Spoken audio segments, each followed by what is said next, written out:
اللہ کی قسم موت چھٹی کا نام.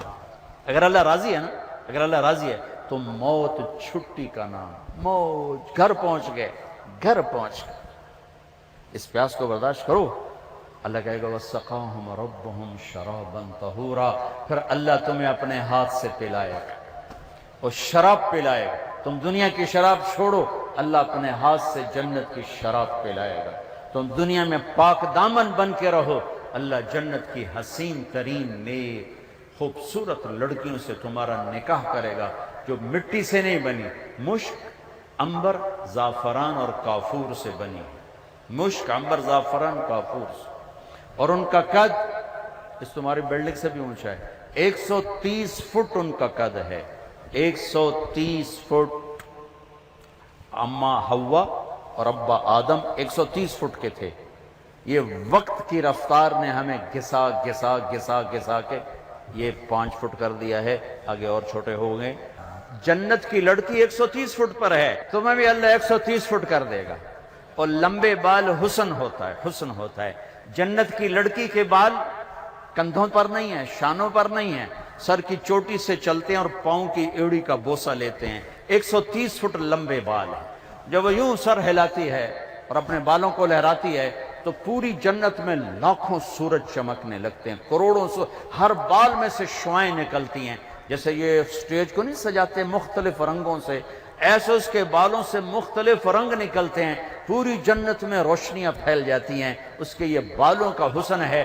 سورج کو انگلی کا پورا دکھائے تو سورج نظر نہ آئے تو چہرہ کیسا ہوگا؟ جب انگلی ایسی ہے تو چہرہ کیسا ہوگا؟ اور جنت میں نور کی چمک اٹھے گی. جنت یہ ایسے دیکھیں گے، بھائی یہ نور کہاں سے آیا ہے؟ تو کہیں گے فرشتے، ایک لڑکی خامند کے سامنے مسکرائی ہے، اس کے دانتوں سے یہ نور نکلا ہے جس نے جنت کو چمکایا ہے.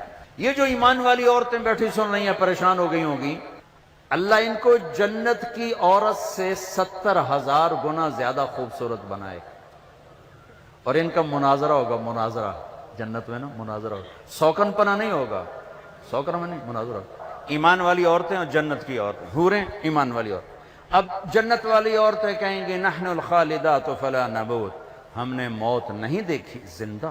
نحن الناعمات فلا نبأس، ہم نے بڑھاپا نہیں دیکھا، جوانی. نحن الراضیات فلا نسخط، ہم نے کبھی لڑائی نہیں کی، ہمیشہ راضی. نحن المقیمات فلا نرحل، ہم نے کبھی ساتھ نہیں چھوڑا، ہمیشہ ساتھ دیا ہے. یہ چاروں باتیں دنیا کی عورت میں نہیں. جوانی بھی مستقل نہیں، بڑھاپا آتا ہے، اور موت بھی ہے، اور ناراضگی بھی ہے، اور ساتھ کا چھوڑنا بھی ہے. موت آ جاتی ہے، ساتھ چھوڑ جاتا ہے. اب اس کے جواب میں مومنات کیا کہیں گی؟ نحن المصلیات فما صلیتن، ہم نے نماز پڑھی، تم نے کوئی نہیں پڑھی. نحن الصائمات فما صمتن، ہم نے روزے رکھے، تم نے کوئی نہیں رکھے. نحن المتصدقات فما تصدقتن، ہم نے صدقہ خیرات کیا، تم نے کوئی نہیں کیا. ونحن المتوضئات فما توضأتن، ہم نے روزے رکھے، تم نے روزے کوئی نہیں رکھے. تو حضرت عائشہ فرماتی ہیں فغلبنہن، تو ایمان والی عورتیں جنت کی عورتوں پہ غالب آ جائیں. یہاں مردوں پہ غالب، وہاں حوروں پہ غالب. اللہ کے نبی کی عورتیں، اب بیویوں سے حسن سلوک کرو. تمہیں ایک عجب حدیث سناؤں. سب سے پہلے جو طارق جمیل کا عمل تولا جائے گا، سب سے پہلا عمل آپ کا، میرا، سب سے پہلا عمل جو تولا جائے گا، نماز روزہ نہیں، حج نہیں، زکوٰۃ نہیں، تبلیغ نہیں، جہاد نہیں، علم نہیں، تہجد نہیں. تو کیا؟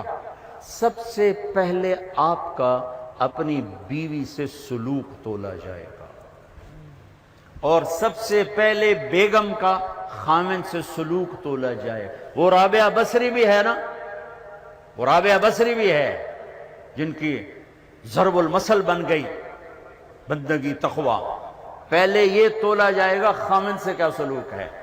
جنید بغدادی بن گئے، شیخ عبد القادر جیلانی بن گئے. خیر یہ تو وہ ہستی ہیں جن کا حساب بھی نہیں ہوگا انشاءاللہ. لیکن میں ویسے کہہ رہا ہوں کہ کوئی بندگی میں شیخ عبد القادر جیلانی قطب سبحانی رحمت اللہ علیہ کو پہنچ رہا ہے، کوئی جنید بغدادی کو پہنچ رہا ہے، لیکن جب تولا جائے گا تو پہلے بیوی سے سلوک تولا جائے گا۔ تو اپنے گھروں میں حسن سلوک رکھو۔ بیویوں سے کہتا ہوں خامدوں سے حسن، بیوی مسکرا کے ملے خامد کو جب وہ گھر آئے تھک کر، تو اس کو اللہ کے راستے میں جہاد کرنے کے آدھے کے برابر اجر ملتا ہے، آدھے کے برابر۔ تو اپنے گھروں کو خوبصورت بناؤ حسن سلوک کے ساتھ، طعنہ، طنز، بولیاں۔ وہ انسان نہیں جو عورت پہ ہاتھ اٹھائے۔ میرے نبی نے فرمایا اس میں کوئی خیر نہیں جو عورتوں پہ ہاتھ اٹھاتا ہو۔ آخری خطبے میں عورتوں کو حصہ دیا، بیویوں کو، خامدوں کو نہیں، عورتوں کو۔ استوصوا بالنساء خیرا، یہاں سے پیراگراف شروع ہوتا ہے اور لمبی عبارت آپ نے صرف عورتوں کے حقوق بیان فرمائے۔ تو میرا معاشرہ امبیلنس سا ہے، کہیں خامند بیوی خود نادان ہیں تو لڑ کے تباہ ہو رہے ہیں، کہیں خامند بیوی میں محبت ہے لیکن ساس شریف نے جنازہ ہی کر چھڑیا ہر شاید، سسر اوپر تلوار لے کر۔ ساس کا اپنا جبر ہے، سسر کا اپنا جبر ہے، نند کا الگ جبر ہے۔ کہیں بچے کے ماں باپ نے گھر برباد کیا ہوا ہے، کہیں بچی کے ماں باپ نے گھر برباد کیا ہوا ہے۔ ایک بچہ میرے پاس آیا، یہ ہم میاں بیوی لڑ پڑے تھے، اب ہم ملنا چاہتے ہیں لیکن دونوں کے والدین کہتے ہیں کبھی نہیں ملنے دیں گے، اب یہ قصہ ختم ہونا چاہیے اور ختم ہو گیا۔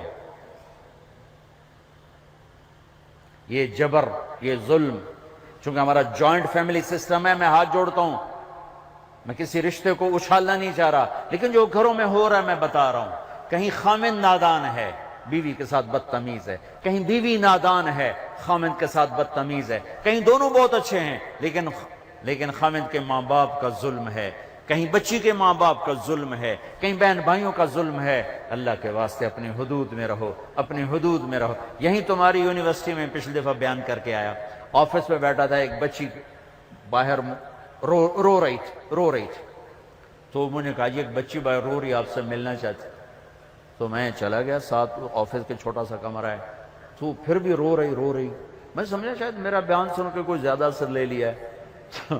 وہ کہنے لگی مولانا آپ عورتوں کے حقوق بیان کرتے ہیں لیکن آپ متعلقہ عورتوں کے تو کبھی نہیں بیان کرتے۔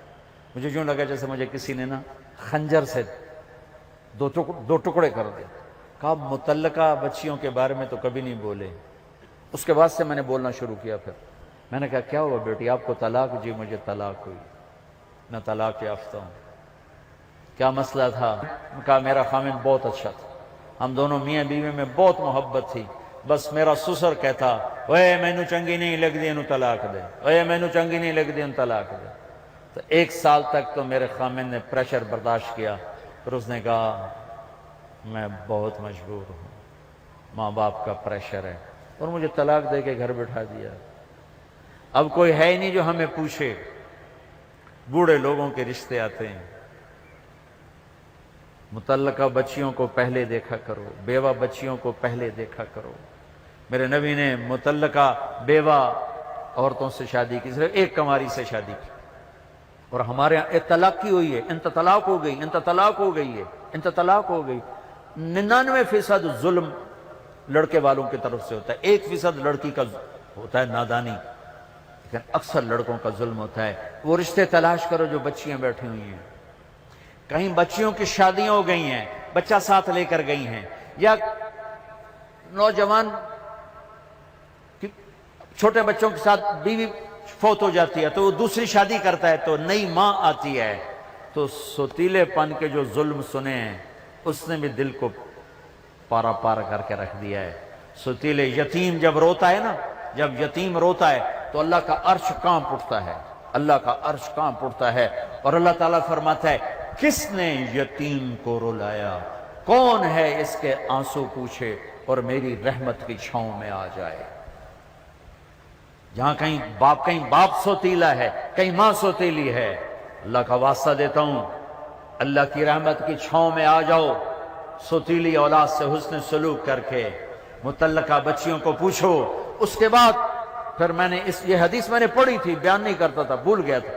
میرے نبی نے فرمایا تمہیں سب سے اعلیٰ درجے کا صدقہ بتاؤں، سب سے اعلیٰ درجے کا صدقہ بتاؤں، سب سے اعلیٰ درجے کا صدقہ جی کیا کہ جس کی بیٹی کو طلاق ہو گئی اور وہ گھر آ کے بیٹھ گئی، اس پہ خرچ کرنا سب سے اعلیٰ درجے کا صدقہ ہے۔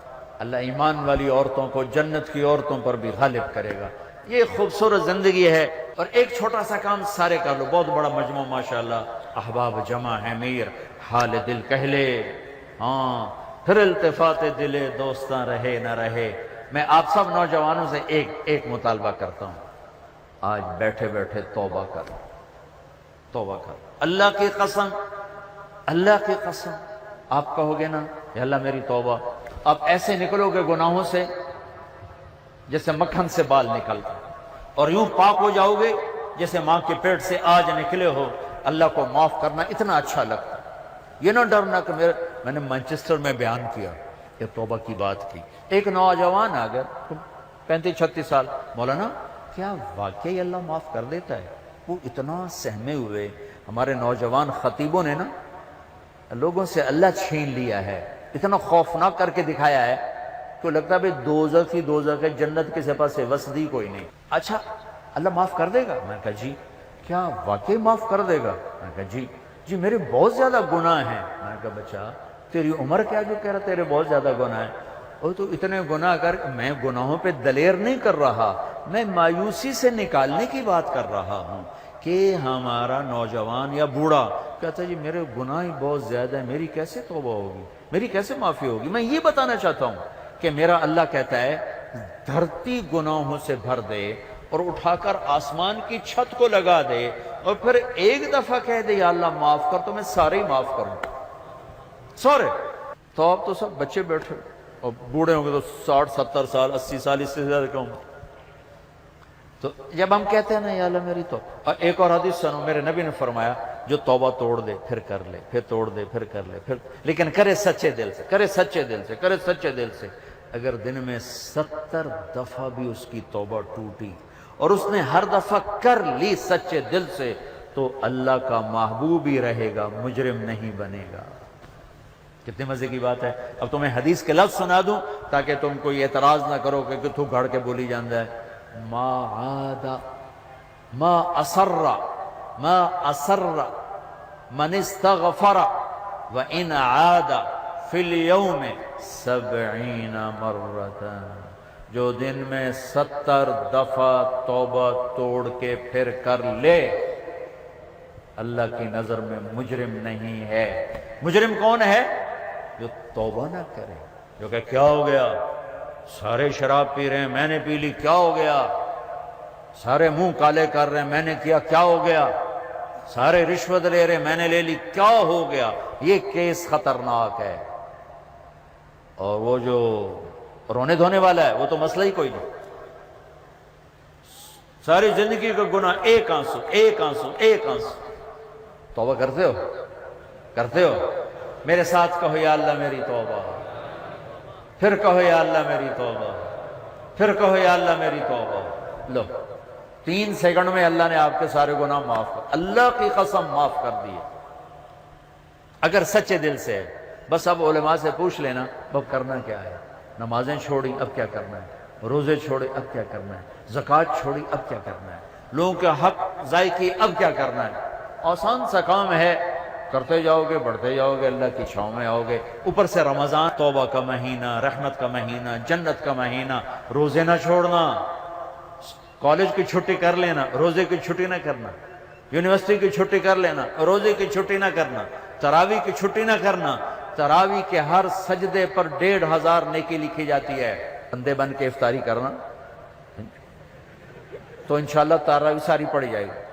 اب تجھے ایک سموسا، ایک پکوڑا، ایک پیس، ایک بیف، اتوں چٹنی، ہن تجھے مٹی تے سوا تراویح پڑھنا، تجھے تو پائے ہو کہ مجھ طرح ہن کے میں اٹھے، ہن تو اٹھیا ہی نہیں جاندا، تھوڑے کو فرض نہیں پڑے جانے، تجھے تراویح کتوں پڑھنی؟ لہذا بندے بن کے افطاری کرو، ایک کھجور کھاؤ، سادہ پانی پیو، ٹھنڈا پانی نہ پینا سخت گرمی میں، افطاری ٹھنڈے پانی سے نہ کرنا، سادہ پانی سے کرو، کھجور لو، سموسے پکوڑے دہی بھلے پیس، یہ تمہارے لیے مصیبت بنیں گے افطاری کے وقت۔ افطاری ہلکی کرو، بالکل ہلکی، کھجور جو میرے نبی نے کیا، یا کوئی فروٹ، جو فروٹ کا چاٹ ہے اور اس کے ساتھ سادہ پانی، سادہ پانی، یہاں تک کہ آپ کا معدہ فنکشن میں آ جائے۔ مغرب کی نماز پڑھو، اب ٹھنڈا پانی پینا چاہتے ہو پی لو، کوئی مسئلہ نہیں، لیکن زیادہ ٹھنڈا نہ پیو، وہ اور مصیبت ڈالتا ہے۔ تراویح پڑھ کے اب کھانا کھا لو، باہر ساری پرات کھا جاؤ تو باہر ساری پلیٹ کھا جاؤ۔ تراویح پڑھی گئی، چونکہ نقصان بڑا ہے اگر تراویح چھوٹ گئی، ہر سجدے پہ 1500 نیکی، 60,000 آپ 1 گھنٹے میں کماؤ، کتنا سستا سودا ہے۔